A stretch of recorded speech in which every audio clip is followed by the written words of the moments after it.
folks, I'm Ashraf Ingora. I'm a language and soft skill trainer, life business and parenting coach. English breakfast with Ashraf में आज हम विभिन्न प्रकार के imperative sentences का अध्ययन करेंगे। कुछ एग्जांपल से आपको समझ में आएगा, बाकी उसके पहले मैं एक्सप्लेन कर दूं।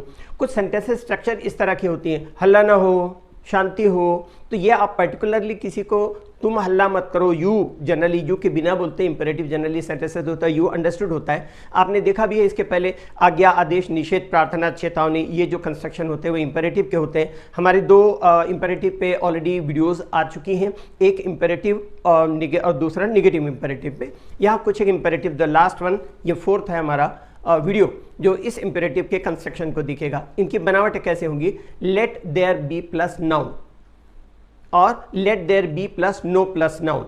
हल्ला ना हो, है ना, उसके लिए, और शांति हो उसके लिए। दो कंस्ट्रक्शन है, हल्ला ना हो, let there be no noise.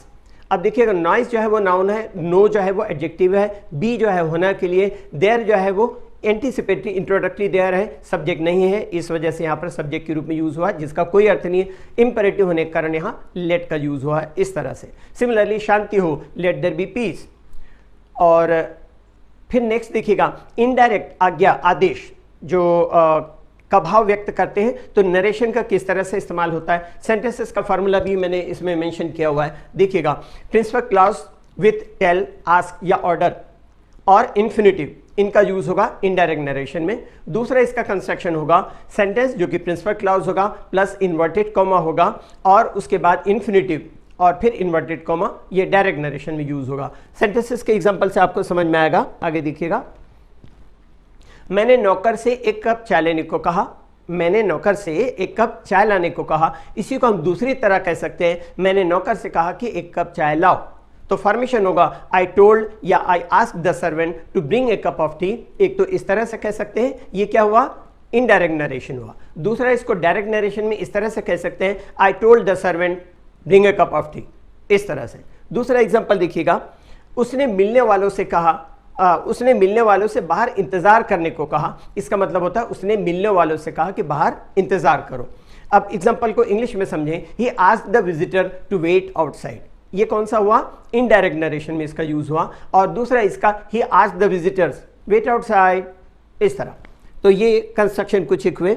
आगे देखें, कुछ सेंटेंस स्ट्रक्चर से कड़े आदेश का या निषेध का, प्रोहिबिशन का बोध होता है। हाँ, इनके स्ट्रक्चर्स दिए हुए हैं आपके सामने स्क्रीन पर। No plus verb plus ING, ये जो वर्ब प्लस आईएनजी होता है जीरण। एक होता है वर्ब प्लस आईएनजी पार्टिसिपल होता है, present participle verb plus ING. दूसरा वर्ब प्लस आईएनजी जीरण होता है। प्रेजेंट पार्टिसिपल जो होता है वो वर्बल एडजेक्टिव होता है और जीरण जो होता है वो वर्बल नाउन होता है। तो एक कंस्ट्रक्शन क्या हुआ, no plus verb plus ING. दूसरा कंस्ट्रक्शन हुआ नो प्लस नाउन। आगे भी इसके कंस्ट्रक्शन है, subject plus can't plus infinity without to, subject plus mustn't, mustn't नहीं कहते, टी साइलेंट होता है। Subject plus mustn't plus infinity without to, subject plus shall not plus infinity without to.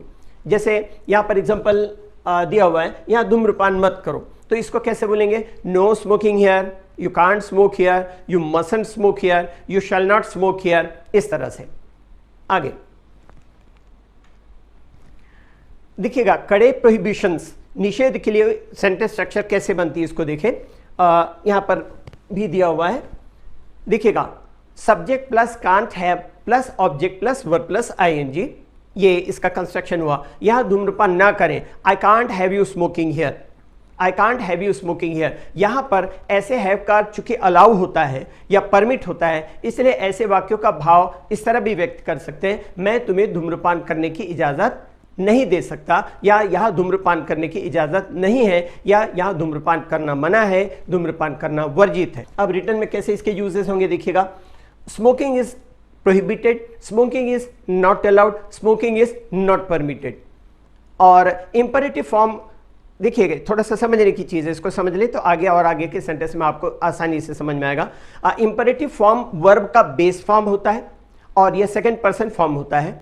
जब हम go there कहते हैं तो उसका अर्थ होता है you should go there।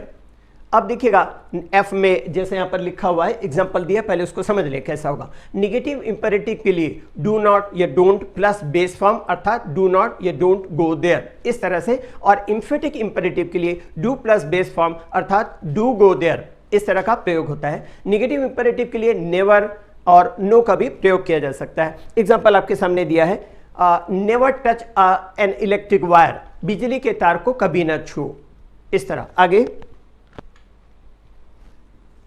हाँ, leave no rubbish here and there, कोई भी कचरा यहां वहां मत छोड़ो। आगे नेक्स्ट देखें, इंपेरेटिव का प्रयोग स्लोगन्स में भी, नारों में भी, विज्ञापन वगैरह एडवर्टीजमेंट में भी होता है, जैसे save the forest save the earth, जंगल को बचाएं पृथ्वी को बचाएं, इस तरह। इंपेरेटिव सेंटेंसेस में सब्जेक्ट यू छुपा होता है, लेकिन जब आप अन्य व्यक्ति को मतलब कंट्रास्ट बताते हैं, इससे देखिए किसी अन्य व्यक्ति से कंट्रास्ट बताते हैं तब इसका यूज होता है। देखिएगा, I will wait here you go round to Ravi, मतलब क्या हुआ, मैं यहां इंतजार करूंगा, तुम रवि से मिलने जाओ। उसी तरह नेक्स्ट, ऑर्डर को ज्यादा इंफेटिक, ज्यादा जोर देकर के कहने के लिए यू का प्रयोग सब्जेक्ट के रूप में किया जा सकता है। You be careful what you are saying, be careful what you are saying की जगह यू अलग से कहा जाएगा, यू का यूज करके you be careful what you are saying, जो तुम कह रहे हो उसके लिए सतर्क रहो। इस तरह से ये कंस्ट्रक्शन हुआ। नेक्स्ट देखें, कुछ अदर फ्रेजेस का प्रयोग भी सब्जेक्ट के रूप में किया जा सकता है। All of you come here, तुम सब यहां आओ। एवरीवन स्टॉप टॉकिंग, हर कोई बात करना बंद करो, इस तरह। सी एग्जांपल दिया हुआ है। आगे, निगेटिव इंपेरेटिव में डोंट का प्रयोग सब्जेक्ट के पहले होता है। एग्जांपल दिया हुआ, don't you talk to me like that, मुझसे इस तरह बात मत करो। देन लेट्स का प्रयोग सजेशन के रूप में भी इंपेरेटिव सेंटेंस में यूज किया जाता है। देखिएगा, it's lovely day, let's go for a walk, आज का दिन बहुत अच्छा है, चलो घूमने चलें। आगे देखें, निगेटिव बनाने के लिए जो एम है उसका एग्जांपल आपको आगे दिख जाएगा। Yes, example is already there. Negative बनाने के लिए लेट्स नॉट या डोंट लेट्स का प्रयोग किया जाता है। एम्फेसाइज के लिए डू लेट्स का भी प्रयोग किया जा सकता है। ये थोड़ा सा इंटरेस्टिंग है और ये चीज समझना भी जरूरी है। Let's not waste our precious time, या इसी को हम कह सकते हैं don't let's waste our precious time, चलो अपना बहुमूल्य वक्त बर्बाद न करें। इंफेटिक स्ट्रक्चर बनाना हो तो उसके लिए कैसे यूज होता है, देखिएगा, do let's get started, do let's get started, we have no time to waste, चलो शुरू कर दें, हमारे पास बर्बाद करने के लिए वक्त नहीं है। आगे देखिए, ओ में देखिएगा यूज, लेट मी से बोध होता है कि कहने वाला व्यक्ति खुद से कह रहा है कि वह क्या करे। देखिएगा एग्जांपल से, लेट मी थिंक, इसको जो एग्जांपल है इसको आप थोड़ा सा मैं जैसा बता रहा हूं उसको समझ लें पहले। Let me think where did I put the keys, मतलब मुझे सोचने दो मैं कहां पर चाबी रख दिया हूं, इस तरह। Let me see what's in the bag, in this bag, मुझे देखने दो कि इस बैग में क्या है, इस तरह। लेट मी एक्सप्लेन, मुझे व्याख्या करने दो। यहां लेट मी थिंक का मतलब होता है मुझे सोचने दो, मुझे सोचने का समय दो, इस तरह का भाव व्यक्त होता है। फिर पी में देखिएगा, लेट का अर्थ अलाउ भी होता है। यहां पर आप देखिएगा एग्जांपल दिया हुआ है, लेट का अर्थ अलाउ भी होता है। अब सेंटेंस देखिएगा, let me see the photos, let me see the photos, इसका मतलब यह हुआ कि मुझे फोटो देखने दो। मैं आई सी द फोटोज, ये इसका भाव है कि मुझे, क्या मैं फोटो देख सकता हूं या मुझे फोटो देखने दो। उसके बाद क्यू में देखेंगे, लेट के बाद हम फ्रेज के साथ नाउन का प्रयोग कर सकते हैं। Let the students who made this mess clean up, जो जिस भी विद्यार्थी ने इसे बिखेरा है उसे साफ कर दे। इंग्लिश के लिए आप मेरे channel English breakfast with Ashraf and soft skill के लिए Ashraf the mover and shaker को लाइक, शेयर एंड सब्सक्राइब करें। कमेंट सेक्शन में कमेंट करें, बेल आइकॉन प्रेस करें और मेरी बुक जरूर पढ़ें। Thanks for watching.